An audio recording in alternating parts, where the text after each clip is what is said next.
Bonjour et bienvenue dans cette vidéo où je vais tenter de vous expliquer de manière assez simple les caractéristiques d'une maladie qu'on appelle le sida. Elle a été découverte en 1981 précisément et ce n'est pas du sida dont étaient atteints les personnes qui sont venues consulter, mais de toxoplasmose. La toxoplasmose, c'est une maladie complètement bénigne, on l'attrape simplement en caressant un petit chat. Et on ne s'en rend jamais compte parce que notre système immunitaire élimine les microbes, appelés toxoplasmes, très rapidement. Quand on n'a plus de système immunitaire, on peut mourir, et on meurt, d'une simple toxoplasmose. Le médecin qui a identifié cette maladie a préféré parler d'un syndrome, il l'a appelé syndrome de l'immunodéficience acquise. Le A de sida, qui signifie acquise, montre que cette maladie n'est pas génétique. Elle n'est pas héritée, on l'attrape au cours de sa vie. Alors, si on ne meurt pas du sida, proprement dit, mais de n'importe quel type de maladie, c'est parce que le système immunitaire n'existe plus quand on est atteint par ce syndrome. Alors, comment comprendre ça?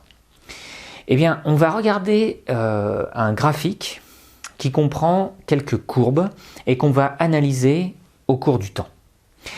Alors, dans ce graphique, le temps est calibré en années, mais c'est qu'une indication en réalité parce que en fonction des personnes, le nombre d'années là varie fortement.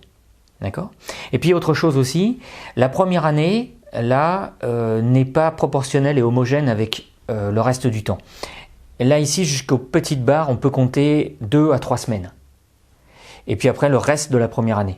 Autre chose aussi, les concentrations qui sont données là en ordonnée sont données en unités arbitraires. C'est-à-dire j'ai pas précisé de valeur et c'est juste pour avoir une idée que les courbes sont représentées. Alors le temps 0 ici dans mon graphique correspond à l'infection par le virus du sida. Le virus du sida, on l'appelle virus de l'immunodéficience humaine ou VIH. Il en existe plusieurs types, mais je ne vais pas revenir là-dessus. Là, au temps 0, on a l'infection par le VIH. Et chez une personne qui a été contaminée, on mesure le taux de lymphocytes T4 au cours du temps et le taux d'anticorps, et en particulier des anticorps anti-VIH, c'est-à-dire les anticorps spécifiques du virus du sida. On est donc dans le cadre d'une réponse typiquement immunitaire adaptative. Alors, juste après l'infection, on constate une explosion de la charge virale, c'est-à-dire du nombre de virus. Les virus se reproduisent à grande vitesse, et comme ce sont des virus à ARN, on peut, en mesurant la quantité d'ARN dans le sang, mesurer la charge virale. Et en l'occurrence, donc, le nombre de VIH augmente très rapidement en l'espace de 2 ou 3 semaines.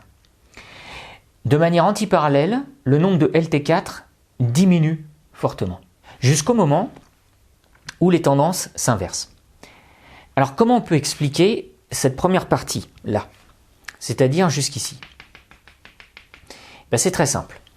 Lors de l'infection par le VIH, si les LT4 diminuent, c'est que les LT4 sont la cible du virus du sida. Le virus du sida se reproduit en exploitant les lymphocytes T4 et en les détruisant lorsque les virus sortent, comme ça par milliers d'une cellule de type lymphocyte T4, la cellule explose et c'est pour ça que le nombre diminue. Ensuite, qu'est-ce qui se passe? Les courbes s'inversent, c'est-à-dire que les tendances changent. Le nombre de VIH diminue jusqu'à presque 0 et le nombre de LT4 retrouve son taux initial. Donc ça veut dire que le système immunitaire a réagi. Et ça se voit puisque à partir d'ici, j'ai en vert le nombre d'anticorps anti-VIH qui explose littéralement. On a donc une réponse immunitaire adaptative qui se met en place et qui est très efficace. Et en l'occurrence, on élimine le virus. Oui, mais on ne l'élimine pas totalement. Et c'est ça le problème. Alors, dans tous les cas, ici, j'ai la fin d'une première étape, là. Cette première étape qui dure en général une année, voire un peu moins d'une année, c'est ce qu'on appelle la primo-infection ou phase aiguë. Lors de cette primo-infection, est-ce qu'on peut savoir qu'on est atteint par le virus du sida?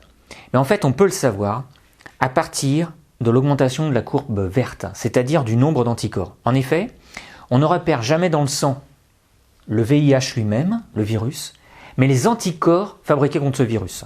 D'accord ? Ça veut dire que pendant quelques semaines après l'infection, là, on ne sait pas qu'on est atteint par le sida. On est encore séronégatif. C'est-à-dire qu'on n'a pas d'anticorps contre le VIH. À partir du moment où on fabrique des anticorps contre le VIH, à ce moment-là, on devient, par définition, séropositif pour le VIH. Attention, séropositif, ça ne veut pas dire uniquement qu'on est atteint par le sida. On peut être séropositif pour la grippe. Si vous êtes vacciné contre la tuberculose, vous êtes séropositif pour la tuberculose. D'accord ? Mais là, dans ce cas, on devient séropositif pour le virus du sida à partir du moment où vous avez des anticorps anti-VIH. Alors, le virus n'est pas complètement détruit, contrairement à ce qui se passe dans une réaction pour la grippe, par exemple, mais tout simplement parce que le virus du sida n'est pas fidèle à lui-même. Et il a tendance à muter très fréquemment, ce qui fait que votre système immunitaire va éliminer complètement la première forme qu'il a vue. Mais une deuxième forme est apparue entre-temps. Et il va falloir détruire cette deuxième forme. Mais une troisième est apparue. Donc il va falloir détruire cette troisième forme, etc., etc. Et à ce jeu-là, le virus du sida finit par l'emporter.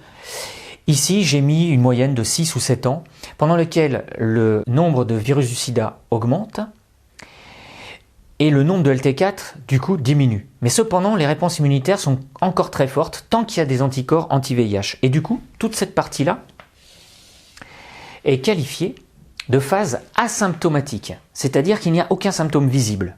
D'accord ? Vous êtes très bien portant. Par contre, vous êtes contaminant. Et par contre, vous êtes séropositif. D'accord ? Vous êtes contaminant parce que vous avez du virus du sida. Et vous êtes séropositif parce que vous avez des anticorps anti-VIH. Bien.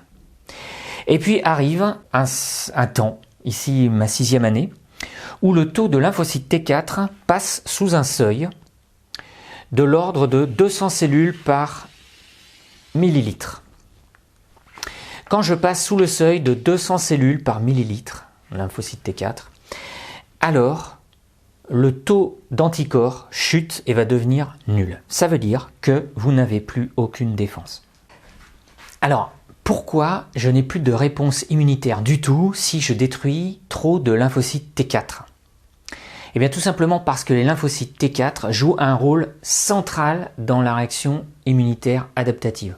En effet, un lymphocyte T4, quand il a reconnu un antigène du non-soi présenté à la surface d'une cellule présentatrice d'antigène, alors il produit un médiateur des réponses immunitaires indispensables. C'est ce qu'on appelle les interleukines. Les interleukines servent à stimuler les autres, mais d'abord à le stimuler lui-même. Ce lymphocyte T4, quand il est stimulé, va se reproduire par mitose et se différencier en lymphocyte T auxiliaire. D'accord ? Ce lymphocyte T auxiliaire va produire énormément d'interleukines. Et ces interleukines, produites vers les lymphocytes B, par exemple, qui ont reconnu de leur côté les antigènes du même microbe, vont être stimulés pour se reproduire par mitose et se différencier en plasmocytes, sécréteurs d'anticorps circulants. De l'autre côté, les lymphocytes T8 qui ont également reconnu à la surface d'une cellule présentatrice d'antigène le même antigène que le LT4 vont, grâce aux interleukines, se reproduire par mitose et se différencier en lymphocytes T cytotoxiques capables de détruire les cellules infectées par injection de perforine par exemple, dès que les cellules infectées ont été reconnues par un récepteur T. Eh bien, la réponse immunitaire à médiation humorale et la réponse immunitaire à médiation cellulaire s'arrêtent si je n'ai plus d'interleukine, c'est-à-dire si je n'ai plus de lymphocyte T4. Voilà, ça c'est un cas très classique de sujet de bac qu'on pourra vous proposer et qui fait appel à la notion du rôle central joué par le lymphocyte T4 dans les réponses immunitaires adaptatives. Je vous remercie de m'avoir suivi et je vous dis à bientôt pour une prochaine vidéo.